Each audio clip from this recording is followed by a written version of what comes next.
sir যেহেতু আপোনাৰ সংবাদমেল দি থকাৰ সময়তে গৌৰৱ গগৈ এটা টুইট কৰিছে আপোনাৰ সংবাদমেলখন ফ্লপ বুলি কৈছে আৰু চি গ্ৰেডৰ চিনেমাতকৈও বেয়া বুলি কৈছে চাওক এই শব্দবিলাকে জিন্তু গগৈ তেজৰ মূল্য দিব পাৰিব জানো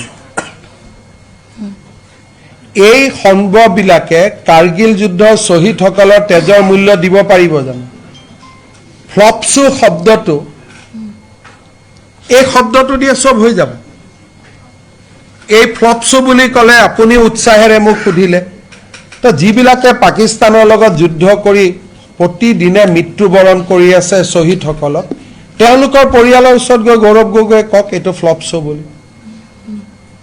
কিমান মানুহ মৰিছে পাকিস্তানৰ লগত যুদ্ধত অসম আৰু ভাৰতীয় সেনা কিমান মৰিছে দ্য নাম্বাৰ উইল বি মোৰ দেন লাখ আমাৰ অসমৰ কিমান মানুহে বাংলাদেশৰ সময়ত পাকিস্তানৰ লগত যুদ্ধ কৰি মৰিছে তেওঁলোকৰ পৰিয়ালৰ আগত গৈ কক এখন ফ্লপ শ্ব' বুলি ময়ো যাম কালি পাকিস্তান আহি কম ফ্লপ শ্ব' আপুনিও যাওক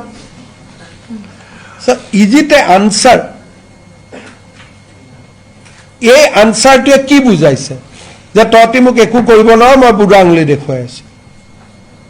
কাক বুঢ়া আঙুলি দেখুৱাইছে শ্বহীদসকলক সেনা বাহিনী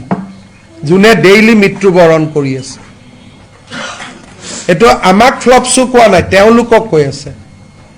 তোমাৰ পৰিবাৰে পাকিস্তানৰ দৰমহা ল'ব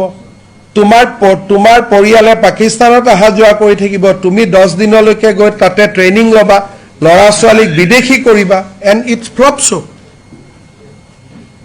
তো এনেকুৱা উত্তৰ যদি দিয়ে